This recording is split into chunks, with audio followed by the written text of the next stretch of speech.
Ini penguasa-penguasa di Oku ini yang rusak itu jalan pikirannya. Sedangkan kita di mahasiswa ya, kita bergerak membangun sumber daya manusia yang lebih baik lagi tanpa digaji. Yang disebut kaum intelektual ini kan kaum terpelajar ini. Kita nggak mudah jadi sumbu pendek. Dikasih umpan sedikit kita meledak, dikasih umpan sedikit jadi meledak, nggak kayak gitu. Kita telaah dulu. Kita adakan misal dalam menyikapi satu isu misalnya, kita nggak boleh telan mentah-mentah secara personal maupun secara lembaga. Kita kumpulkan dulu SDM yang ada di dalamnya dengan tahapan misal konsolidasi dulu, kita bahas. Nah, hasil kesepakatan kemarin yang kita tagih dalam aksi itu moral publik. Kita tahu tanda tangan wakil kita ini udah nggak berharga lagi sekarang. Dia itu jadi obat-obat kita aja. Kita datang, oh iya, kami mendukung kebijakan para mahasiswa, aliansi dan sebagainya, akan kami sampaikan ke pusat sana. Efeknya buat kita di daerah ini apa? Isu pemilu kemarin nih Kak. Sebelumnya itu kan juga ada nih demo mengenai PLH Bupati nih Kak. Di Oku sendiri. Tanggapan Kakak mengenai PLH itu sendiri gimana sih Kak? Gubernur Pak Herman Deru ini dia kasih kasih semiotik juga nih buat kawan-kawan mahasiswa, buat kawan-kawan di Kabupaten Ogan Komering Ulu ini. Dikasihnya PLH lagi. Kita dikasih simbol apa dikasih kode ini? Apa kami harus bersilaturahmi ramai-ramai ke kantor gubernur? Apakah ini ada kepentingan 2024 gitu? Siapa tahu.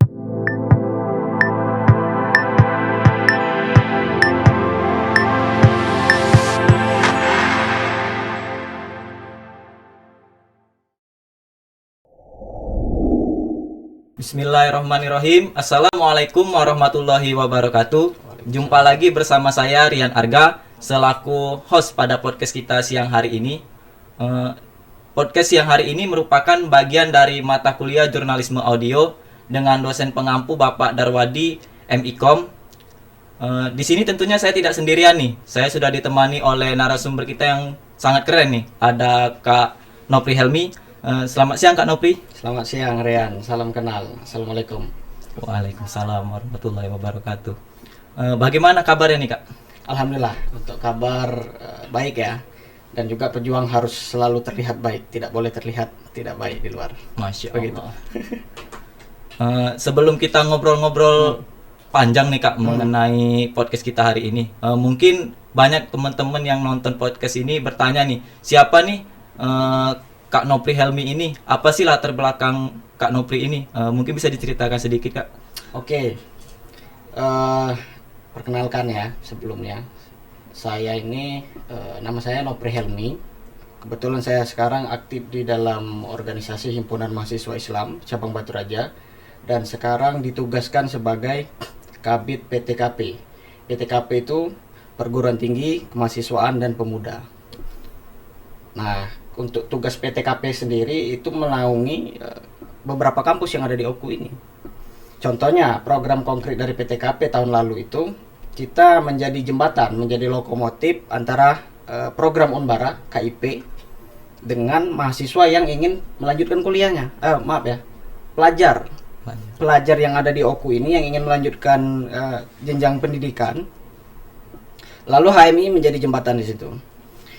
Akhirnya tahun lalu kita mendapatkan satu calon mahasiswa baru yang namanya Yulia, sekarang dia jadi mahasiswa FKIP, hasil dari jembatan antara HMI dan program KIP Unbara. Nah, itulah kira-kira tugas pokok dari Kabid PTKP itu. Untuk memilih ininya Kak, calonnya itu. Itu tuh dipilih melalui orang yang memang membutuhkan atau memang sudah ada list tersendiri nih Kak. Calon apa nih? Calon untuk yang dapat KIP tadi Kak. Oh iya, tentu kalau KIP itu kan ada kriterianya ya. Kriteria yang standarisasi yang diberikan oleh Unbara, standarisasi yang diberikan oleh sistem. Contoh kalau kemarin itu untuk warga yang tidak mampu tetapi ingin melanjutkan kuliah, maka dia bisa mendapatkan KIP atau dia mendapatkan prestasi di sekolah menengahnya. Misal dia dapat peringkat 1, peringkat 2, peringkat 3. Nah, ini bisa kita rekomendasikan ke program kerja yang ada di KIP Unbara ini. Nah, kita HMI kebetulan program kerja Kabid PTKP-nya ini membidangi tentang perguruan tinggi, kemahasiswaan dan pemuda. Kita jadi jembatan saja. Lalu kita ajukan ke pihak wakil rektor 1 ya yang membidangi tentang kemahasiswaan dan akademik. Begitu. Selanjutnya nih Kak, sebenarnya HMI itu apa sih Kak? Oh ya. Jadi HMI itu organisasi mahasiswa eksternal ya. Dia berdiri pada tanggal 14 Februari 1947, 2 tahun setelah kemerdekaan. Nah, berangkatnya lahir HMI itu dilandasi oleh dua faktor pada saat itu. Yang pertama, dia ingin mensiarkan agama Islam dan juga mempertahankan negara kesatuan Republik Indonesia. Pada saat itu kan kita di awal-awal kemerdekaan masih ada agresi militer ya. Ya benar Kak. Ya, sampai tahun 48 itu kan masih ada tuh penjajahan Belanda.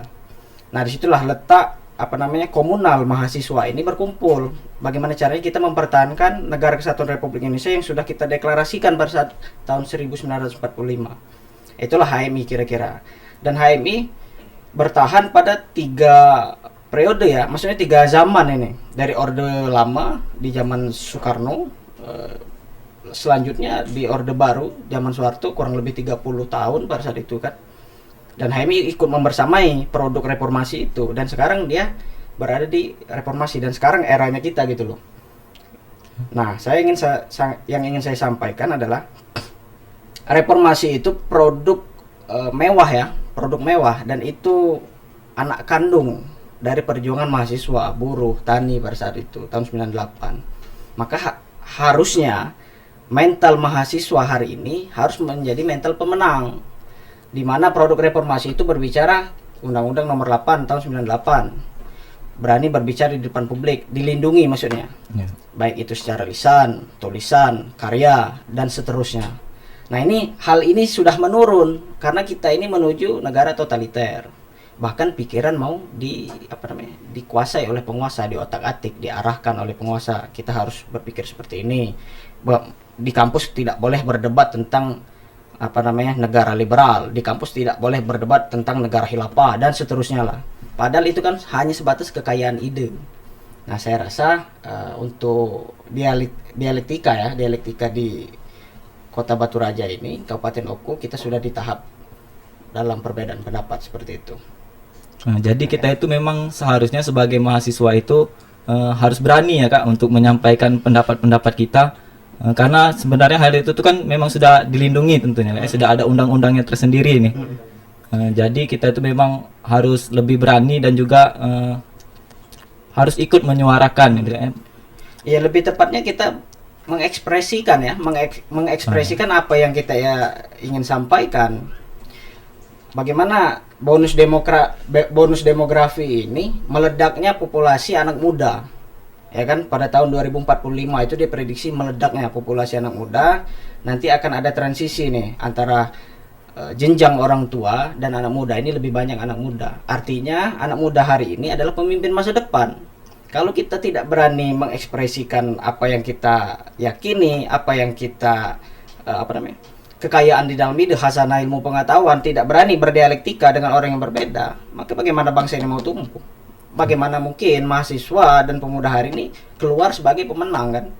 Maka itu harus mulai kita latih perbedaan pendapat itu. Teman berdebat, kawan berdebat adalah teman diskusi. Begitu. Kalau pandangan saya sih, ya. Untuk HMI di Batu Raja sendiri itu berdirinya kapan sih Kak? HMI berdiri di Batu Raja itu tahun 2000 ya, 1 tahun setelah Universitas Batu Raja hadir di Kabupaten Ogan Komering Ulu ini. Termasuklah pemrakarsanya itu ada Pak Munajat, Profesor Munajat, dan sekarang dia jadi Direktur Pasca Sarjana Universitas Batu Raja. Nah, dia inilah yang menjadi pemrakarsa lahirnya HMI di Kabupaten Ogan Komering Ulu pada tahun 2000. Secara administrasi kan masih prematur ya, karena untuk menjadi cabang penuh itu dia harus memiliki 5 syarat tertentu lah, ABCD gitu kan, beberapa komisariat. Nah, 3 tahun setelah itu tahun 2003 terpilihlah HMI cabang Batu Raja menjadi cabang penuh dan sampai hari ini. Begitu, Rian. Untuk kakak sendiri nih kan merupakan kabid nih dari HMI.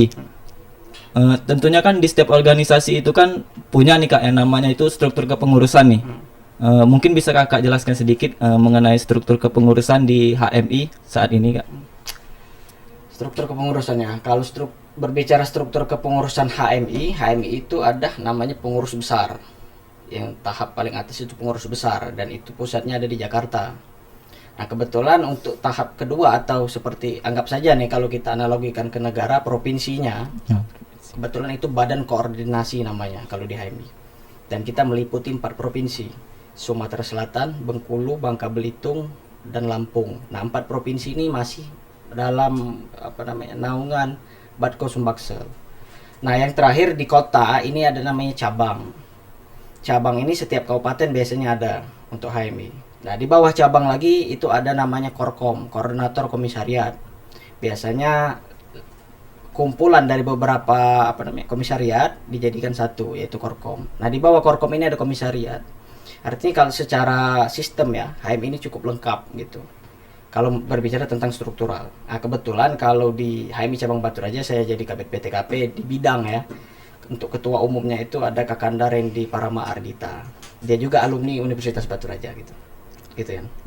Jadi untuk pemilihan ininya nih kak, pemilihan kepengurusannya ini itu tuh dipilih secara demokratis atau mungkin hanya dari yang aktifnya baik kak? Itu kan ada mekanisme ya. Kalau kita misal berbicara organisasi intrakampus misal, ketika kita melakukan pergantian kepemimpinan, kita harus melalui mekanisme misal seperti kongres, musyawarah mahasiswa, musyawarah besar dan sebagainya lah. Nah, untuk HMI sendiri kalau di sekelas cabang itu namanya konfercap, konferensi cabang. Kalau di Batko tadi itu adalah musyawarah daerah namanya. Nah, kebetulan kalau di tingkat PB itu namanya kongres. Kongres PB HMI. Jadi dipilih juga secara demokratis tentu. Melalui banyak tahapan-tahapan ya. Yang pastinya sebelum dipilih itu sudah sesuai dengan ini kak ya, apa proporsi mereka masing-masing ya, sudah ada pelatihan khususnya. Nggak mungkin tunjuk-tunjuk juga kan. Jadi kalau tunjuk-tunjuk juga artinya nilai demokrasi di dalam organisasi itu nggak tumbuh. Misal nih dorong-dorongan atau kamu aja deh jadi ketua, nah kamu aja. Enggak, saya nggak berani misal. Nah ini kan artinya menunjukkan bahwa demokrasi di dalam organisasi itu tidak tumbuh, tidak ada pertarungan ide, tidak ada kontestasi di dalamnya. Padahal kita pengen melihat kan di dalam organisasi maupun lebih luas lagi negara, kita ini berdialektika, berbeda pandang atau silang pendapat. Inilah yang membuat bangsa kita ini menjadi dewasa dan nanti akhirnya akan menjadi keluar sebagai pemenang. Begitu ya. Selanjutnya nih kak, bagaimana sih kak cara membangun suatu organisasi yang di keanggotaannya itu cukup solid kak? Pemimpin yang baik ya, yang pasti itu ada kriterianya tuh, ada sidik, amanah, patona dan tablik itu. Jadi kriteria jadi pemimpin itu harus lengkap dengan sesuai syariat Islam itu. Nah itulah yang akan membawa menjadi anggotanya solid, bagaimana cara manajemen keanggotaan. Jadi kalau berbicara kesolidan anggota itu tergantung dari keakraban ya anggota yang ada di dalamnya. Nah kebetulan kalau HMI ini ya gitu aja, naik turun kan grafiknya. Nggak bisa kita bilang oh naik terus, oh ini kita nih solid terus, enggak, pasti ada masanya kita di mana jadi berada di puncak dan masanya kita berada di bawah. Nah kebetulan hari ini HMI Cabang Baturaja juga landai lah, alhamdulillah ya landai, nggak terlalu jadi di puncak. Nah kalau di puncak ini kadang membuat kita terlena, kita merasa nggak ada musuh, kita merasa kita paling super power. Nah inilah penyakit hancurnya organisasi sebetulnya. Itu kalau pandangan saya ya. Jadi kalau landai juga jangan terlena juga. Ini bisa disalip orang secara kualitas dan kuantitas. Begitupun di bawah kita harus menyalip tanda kutip organisasi yang berkembang. Artinya kita harus ada parameter dalam berorganisasi. Begitu ya, sesuai dengan tujuan organisasi masing-masing ya. Karena setiap organisasi itu punya tujuannya masing-masing, punya visi dan misinya yang berbeda. Gitu ya. Untuk dari kakak pribadi nih kak, bagaimana sih kak cara kita tuh agar tetap istiqomah kak dalam menjalankan amanah yang telah diberikan nih tentunya? Rawat barisan ya. Jadi rawat barisan, kalau di literatur yang digaungkan oleh kelompok HMI ini, sendiri saya harus baca buku, berdua saya harus diskusi, bertiga saya harus aksi. Tentu ini harus melalui proses yang pematangan. Itulah bentuk istiqomah dari kaum intelektual. Yang disebut kaum intelektual ini kan kaum terpelajar ini. Kita nggak mudah jadi sumbu pendek. Dikasih umpan sedikit kita meledak, dikasih umpan sedikit jadi meledak, nggak kayak gitu. Kita telaah dulu. Kita adakan misal dalam menyikapi satu isu kita nggak boleh telan mentah-mentah secara personal maupun secara lembaga. Kita kumpulkan dulu SDM yang ada di dalamnya dengan tahapan misal konsolidasi dulu, kita bahas kira-kira isu yang dilemparkan nasional maupun regional ini harus kita tanggapi seperti apa. Contoh lah yang terakhir kan aksi 11 April yang lalu gitu ya. Mengenai demo 11 April kemarin nih Kak, itu kan HMI sendiri itu cukup keras nih Kak dalam menyuarakan pendapatnya. Apa sih sebenarnya tujuan dari HMI menyuarakan begitu keras itu Kak? Oke, kebetulan kalau yang aksi 11 April 2022 yang ada di Simpang 3 Ramayana kemarin, saya jadi koordinator aksinya ya. Jadi saya tidak terikat oleh kepentingan HMI, tidak terikat oleh kepentingan organisasi di luar HMI. Karena kemarin itu hasil konsensus kesepakatan bersama, kita membahas poin 1, 2, 3, ada beberapa tuntutan di situ. Nah, kalau menyikapinya dari sudut pandang HMI ini misal, HMI kan punya tujuan organisasi. Inilah yang menjadi landasan pergerakan mahasiswa Islam, kader HMI. Terbinanya insan akademis, pencipta pengabdi yang bernapaskan Islam, bertanggung jawab atas terwujudnya masyarakat adil, makmur yang diridhoi Allah Subhanahu wa taala. Artinya, selama masih ada masyarakat yang belum adil dan belum makmur di Republik Indonesia ini, selama itu juga kader HMI harus bergerak. Nah, ini jadi bimbingan kader HMI sebetulnya untuk menelaah isu yang ada, mengawal kebijakan publik. Karena urusan kebijakan publik ini bukan dirasakan oleh Nopri seorang, mungkin juga dirasakan oleh Rian, emaknya saya. Bagaimana kita tahu nih, kemarin ada tulisan yang sangat menyentuh bagi saya ya, di aksi kita 11 April itu. Ada yang kasih spanduk itu. Turunkan harga lengeng. Umakku nak goreng pempek. Artinya apa? Turunkan harga minyak goreng ya. Ibu saya mau memasak pempek gitu. Artinya jeritan ini jeritan dari hati. Dan kita tahu memang ditanya nih pro kontra kemarin, kenapa kita melakukan di Simpang 3 Ramayana? Kenapa tidak di dalam lembaga yang sudah disediakan legislatif? Ya enggak? Kenapa enggak aksi di depan kantor DPRD aja sih kalian itu? Ada nih suara sumbang itu. Ada lagi, kenapa enggak di kantor bupati aja di Pemkab?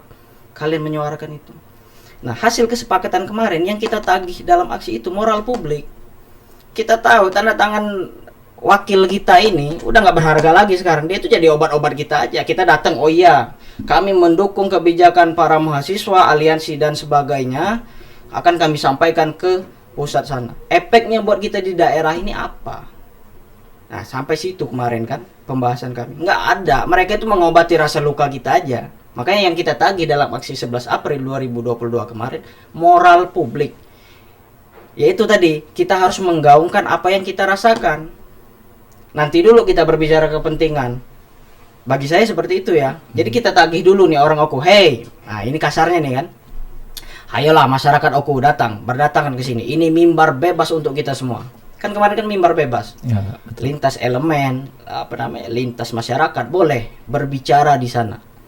Sampaikan keluh kesah kalian supaya Presiden Republik Indonesia tahu bahwa orang di Kabupaten Oku ini menjerit juga gitu gara-gara kebijakan kalian. Nah, memang efeknya kan nggak seberapa daripada kita dikasih kesenangan secara moral ya, ditandatanganin sama wakil kita, habis itu dipoto-foto. Sudah ada dukungan. Sudah ada dukungan. Efeknya apa? Nggak ada sejauh ini. Nah, begitu ya. Perihal masalah 11 April. Dalam demo itu kemarin itu poin-poin apa saja Kak yang disampaikan di saat demonya Kak? Nah, ini ada dua sudut pandang ya yang berbeda masalah poin yang kita tanggapin. Yang pertama tentang penundaan pemilu 2024 dan perpanjangan masa jabatan Jabatan presiden. PLH. Presiden. Oh, yang presiden ya, Kak. 3 periode. Yang 3 periode ya, Kak. Nah, ini isu politik. Nah, isu ekonominya ini tentang kenaikan bahan pokok, Bahan pokok seperti minyak goreng ya, atau bahan bakar minyak seperti seperti Pertamax, BBM, ya, BBM. Nah, ini dua isu yang berbeda. Akhirnya sebelum kita melakukan aksi kemarin, kan presiden ini politik Jawa ya. Seperti kita tahu, seperti dikutip dari buku Babatan Tanah Jawa itu. Politik Jawa itu politik simbol. Tangan kanan melempar, tangan kiri sembunyi. Nah, ini yang kita takutkan. Presiden pura-pura nggak tahu tentang apa yang diucapkan oleh Bang Bahlil, bahwa penundaan pemilu ini akan menambah investasi katanya. Atau Erlangga, bahwa ini akan memperkuat ekonomi katanya. Dan didukung oleh 3 partai ya pada saat itu. Kasih bola lambung. Akhirnya gaduh di konflik horizontal kita. Di bawah ini riak-riak gerakannya nggak bisa kita nggak bisa kita bendung. Nah, itulah yang melandasi bahwa gerakan mahasiswa ini kan sementara sebetulnya, nggak terlalu lama. Ketika ada problem negara ini mencuat, mahasiswa datang di sini. Kita nggak butuh nih, misal kalian udah baca undang-undangnya belum? Sekian abad itu tugas negara. Kalian kami gaji buat ngurusin kami loh. Ini kan logika sederhananya. Ya, logikanya. Kalau mau masih kami juga yang ngurus, kasih solusi kami juga. Ngapain kalian? Kalian kerjanya ngapain? Gitu loh.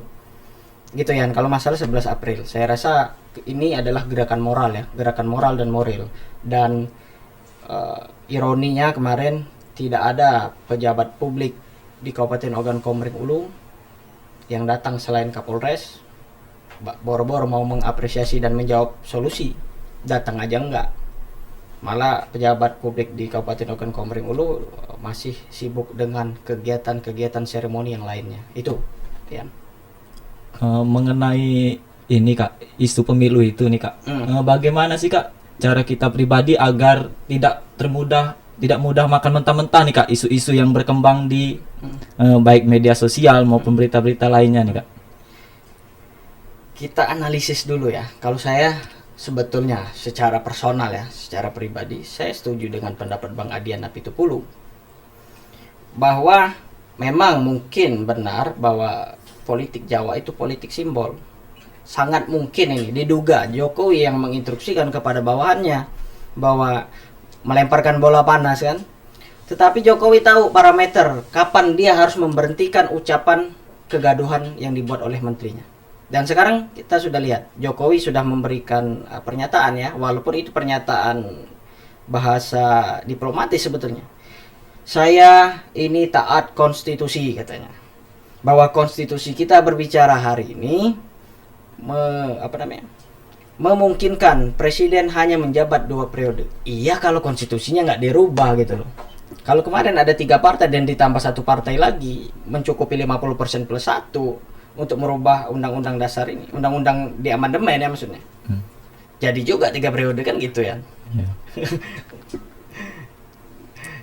Selain demo masalah isu pemilu kemarin nih Kak, sebelumnya itu kan juga ada nih demo mengenai PLH Bupati nih Kak, di Oku sendiri. Tanggapan Kakak mengenai PLH itu sendiri gimana sih Kak? Kita sudah melalui berbicara PLH ini sebetulnya artinya kita peduli terhadap daerah ini kan. Ya, betul Kak. Karena PLH ini tidak cukup kuat mengambil kebijakan yang strategis. Ini bukan tentang personal orangnya. Kita tahu dulu PLH Bupati sebelum Pak Teddy ini ada Pak Edward Chandra. Genap 1 tahun beliau menjabat PLH Bupati di Kabupaten Ogan Komering Ulu, dan itu dikasih hadiah oleh mahasiswa Unbara kan, dikasih seremonial. Ini sarkas banget sebetulnya. Dikasih kue ulang tahun kan. PLH mendapatkan rekor muri, menjadi PLH terlama. Ganti aja nih, nggak usah pelaksana harian lagi, pelaksana tahunan aja katanya. Padahal di konstitusi itu bilang kan, PLH itu bertahan hanya 3 bulan. Apabila dia melebihi waktu 3 bulan bisa diperpanjang 3 bulan lagi. Jadi 6 bulan. 6 bulan. Tapi faktanya malpraktek yang terjadi di tahun lalu itu sudah sampai 12 bulan ya. 12 bulan, ya. 1 tahun. Nah, dan sekarang Gubernur Pak Herman Deru ini dia kasih kasih semiotik juga nih buat kawan-kawan mahasiswa, buat kawan-kawan di Kabupaten Ogan Komering Ulu ini. Dikasihnya PLH lagi. Kita dikasih simbol apa dikasih kode ini, apa kami harus bersilaturahmi ramai-ramai ke kantor gubernur? Ya kan? Apa kami di Oku ini mau dibuat main-main?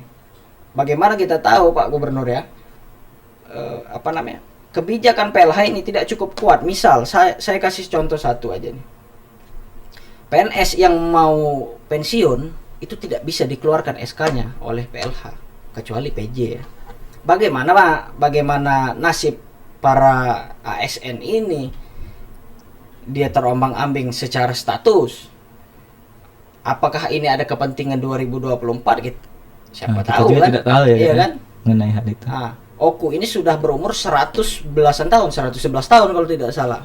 Dan sekarang kita hampir disalib ini oleh Kabupaten Ogan Komering Ulu Timur, Ogan Komering Ulu Selatan dalam sektor pemasukan biaya anggaran.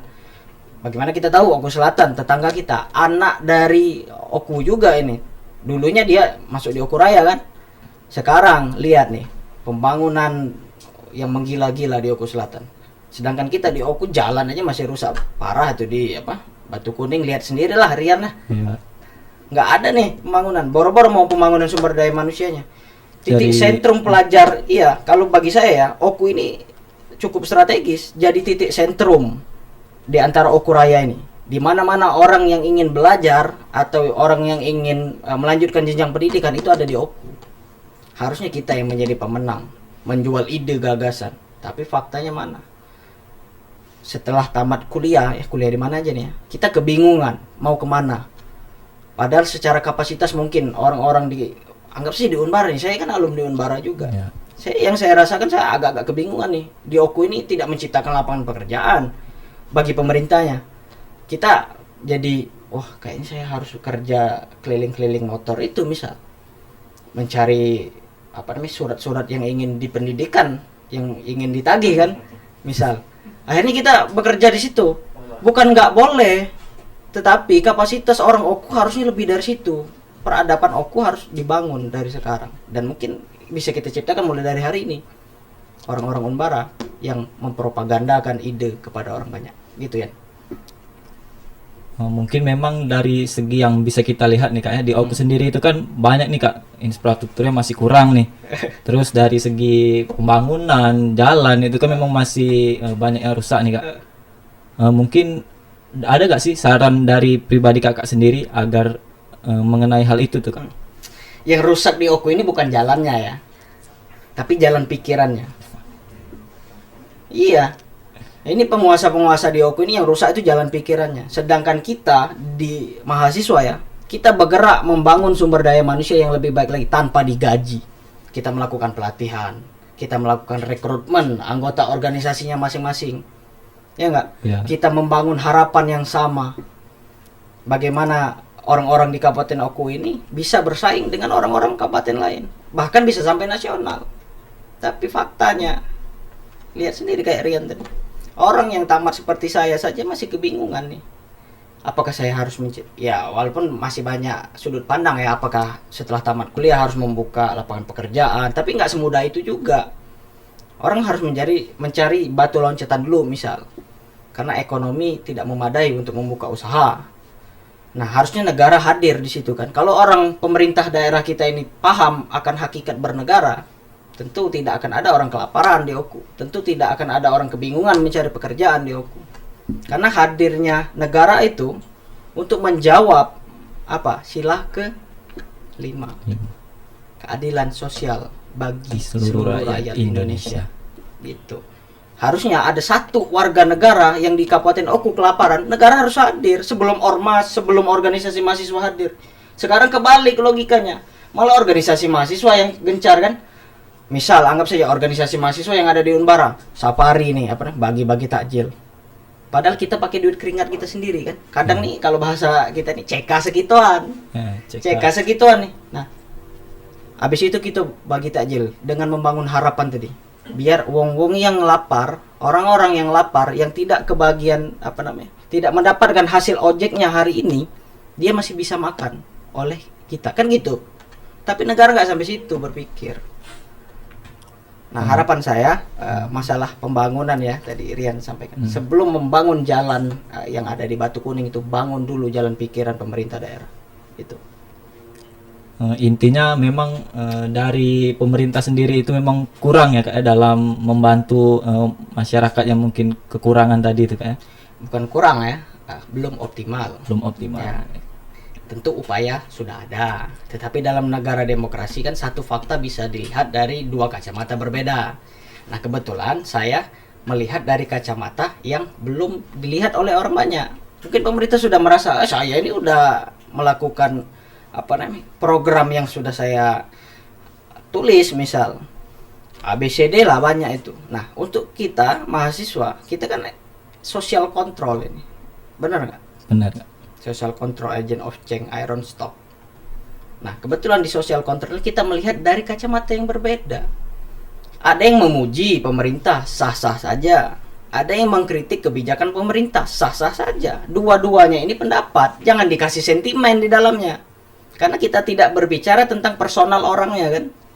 Kita berbicara tentang tugas dan fungsi pemerintah. Gitu ya. Jadi jangan baper lah, biasa itu di dalam negara demokrasi silang pendapat.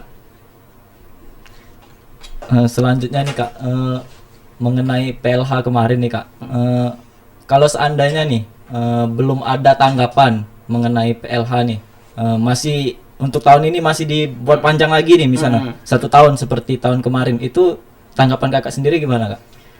Jangan kan 1 tahun ya, misal lewat 3 bulan aja nanti kita gaungkan lagi nih, kita ramein lagi. Apa kita mau silaturahmi ke jalan ramai-ramai? Kita ingatkan kembali kan tugas kita begitu, mengingatkan bahwa warning nih, Pak, Bapak PLH yang terhormat misal, waktu Anda menjabat sudah habis secara konstitusi ya. Gimana nih? Kita tagih lagi moral publik. Bahkan aksi 11 April ini akan kita gaungkan, ada aksi Kamisan nanti seperti di Jogja. Jadi nggak usah membentuk suatu komunal yang besar. Kita bentang bahasa gitu, bentang banner ya. Lebarkan banner lah istilahnya. Kita buka banner, kita kasih tulisan apa yang mau kita sampaikan. 2-3 orang pakai payung hitam cukup lah. Yang penting kasih tahu di propaganda media bahwa apa yang kita lakukan itu tulus dan ikhlas kepada masyarakat Kabupaten Ogan Komering Ulu. Begitu ya.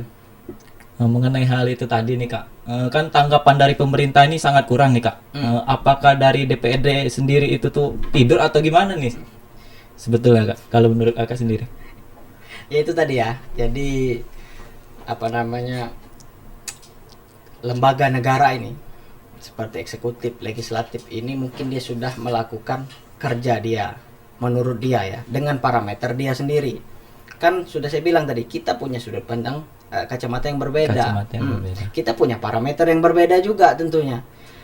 Tapi bisa kita ambil konklusinya mungkin belum optimal apa yang mereka lakukan. Kalaupun sudah optimal, tentu tadi jawaban seperti rekayasa sosial yang saya berikan tadi, tidak akan ada orang kelaparan. Yang pertama.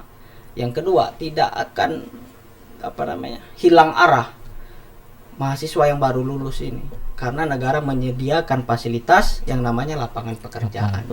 Tapi faktanya belum semaksimal itu. Gitu ya.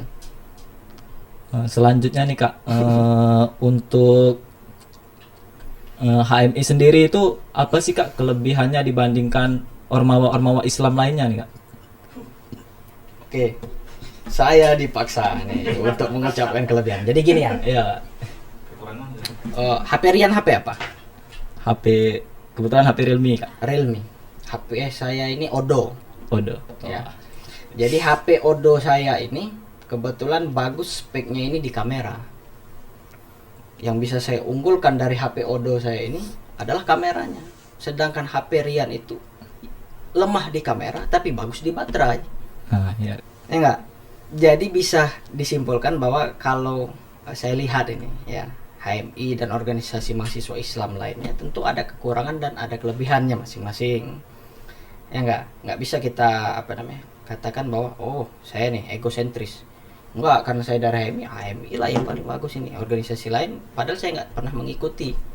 Saya ambil contoh lah, simpel lah. Misal kalau saya tanya ke Rian ya sebagai moderator ini, ada orang yang sudah berjilbab dan bercadar, dan ada satu sampel lagi orang yang belum berjilbab ini, apalagi bercadar ya, ingin masuk organisasi mahasiswa Islam. Kebetulan yang nggak berjilbab ini tadi masuk HMI, dan yang sudah berjilbab dan bercadar ini tadi masuk organisasi mahasiswa Islam yang lainnya.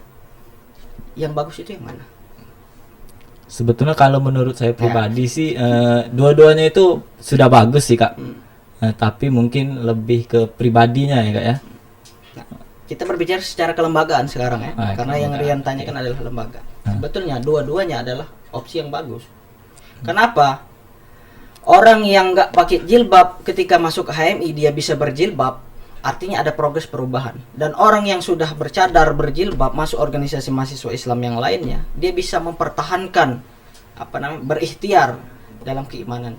Nah, ini adalah dua sudut pandang yang sama-sama bagus sebetulnya. Jadi tidak boleh ada narasi saling provokatif bahwa organisasi yang ini nggak bagus, padahal itu kan kerjaan oknum aja itu sebetulnya. Mending kalau mau dikupas habis undang ke podcast gitu kan, kita uji pikiran dia sampai mana. Jadi gitu ya. Kalau saya menilai semuanya itu bagus ya. Tinggal bagaimana cara kita sesuai dengan passion aja sebetulnya. Karena ini organisasi perjuangan. Tentunya nih Kak ya, dalam Kakak nih kan sebagai aktivis nih Kak, baik di kampus maupun di luar kampus nih Kak, yang tentunya lebih mengarah ke politik nih. Tentunya kan dalam hal itu tuh banyak nih Kak yang namanya kecaman atau mungkin hal-hal yang mungkin mengganggu Kakak itu kan. Itu tuh Kakak sendiri nanggapinnya gimana sih Kak? Be aja sih. Iya. Kalau kata netizen sekarang itu be aja. Kita ngapain sibuk ngurusin pikiran pendapat orang lain ya. Nabi Muhammad aja dikecam orang tuh. Nabi itu udah sesempurna-sempurnanya manusia, dan dia nggak lepas dari lidah omongan orang lain. Terus siapalah kita? Hanya mahasiswa biasa yang dibesarkan dari suapan tangan, bukan dibesarkan dari suapan sendok emas. Bapak kita juga petani, ibu kita juga paling mentok-mentok berjual di warung. Ngapain? Jadi kalau saya pribadi, apa yang saya yakini, nah ini ideologi itu kan apa yang kita yakin dan kita hidup di dalamnya, itu ideologi. Bagi saya ideologi itu adalah iman kedua setelah Islam ya. Bagi saya apa yang saya yakini untuk hajat hidup orang banyak ini, ya udah hajar aja. Yang penting orientasinya kepada hajat hidup orang banyak. Tapi orang nggak tahu kan. Nah ini nih biasanya lemahnya aktivis ini. Aktivis ini kan dianggap orang, wah dia ini hedon, dia ini bergaul dengan kolega yang cukup borjuis, ya, orang-orang yang terpandang, bisa duduk sampingan dengan orang-orang yang terhormat. Padahal pulang dari situ dia jadi gembel juga, lapar juga kan. Iya.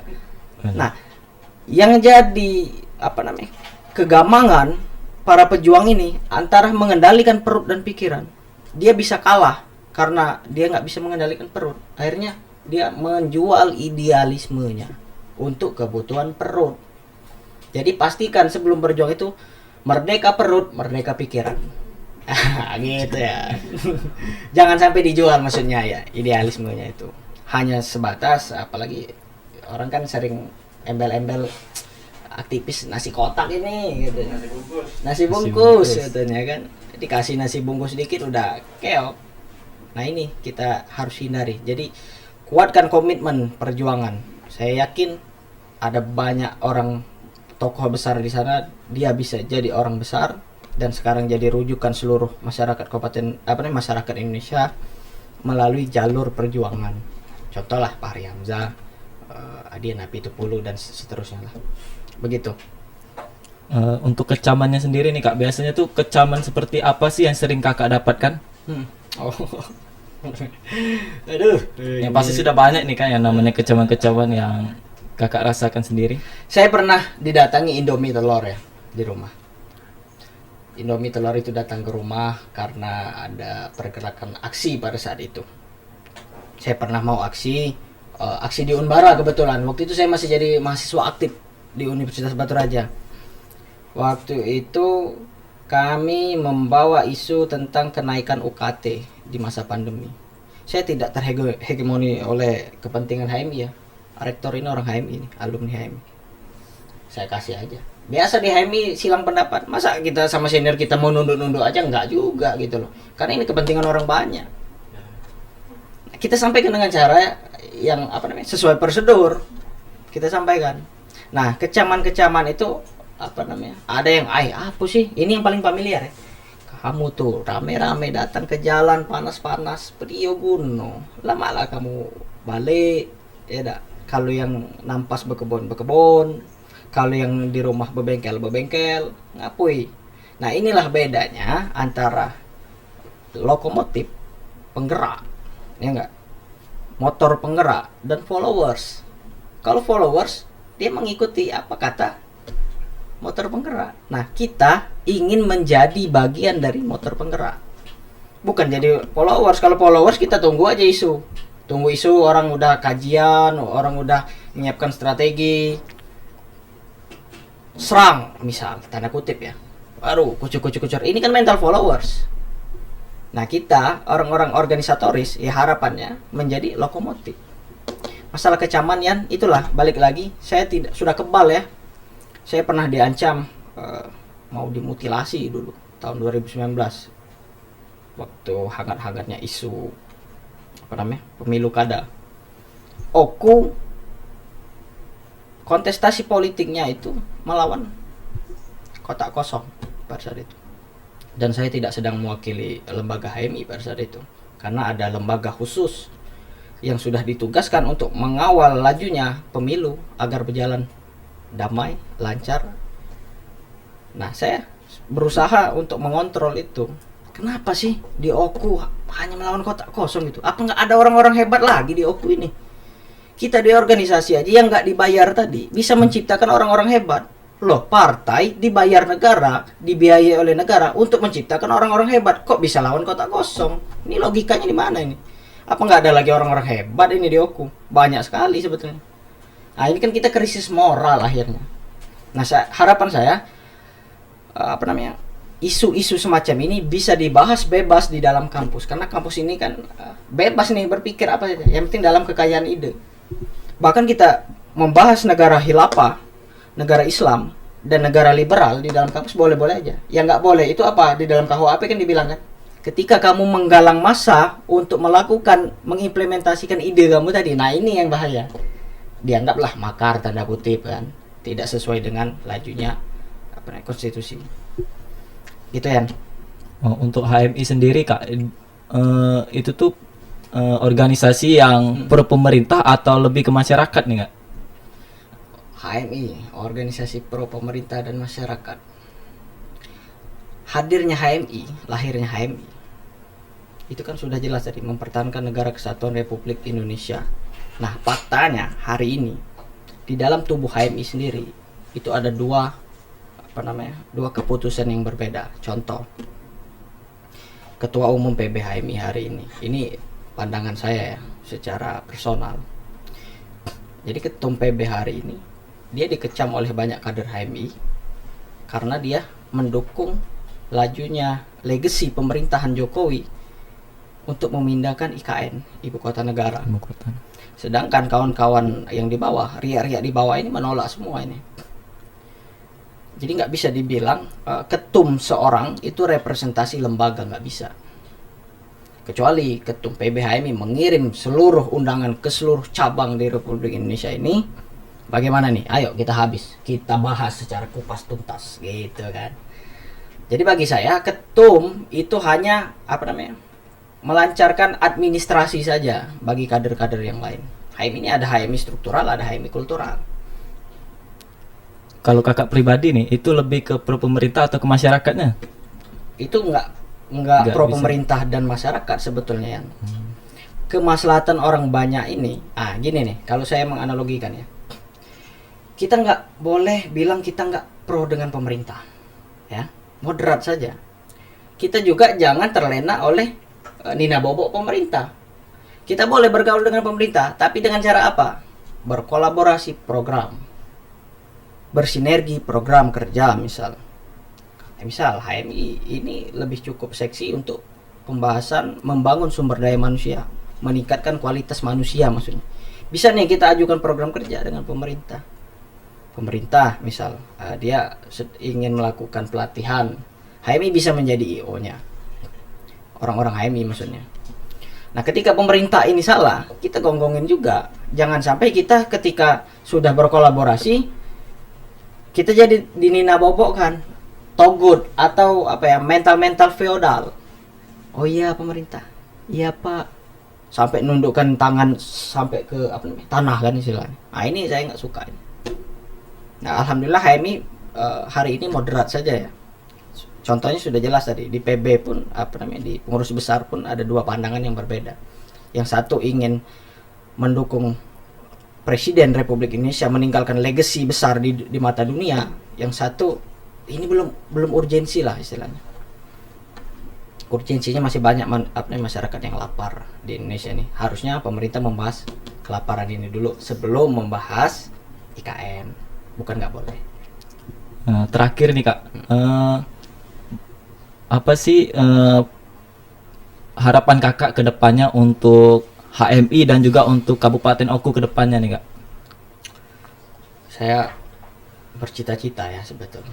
Bercita-cita bahwa kaum intelektual, kaum terpelajar hari ini di Kabupaten Oku segera sadar bahwa produk reformasi ini adalah anak kandung perjuangan tahun 98. Apa saja produk dari 98 itu?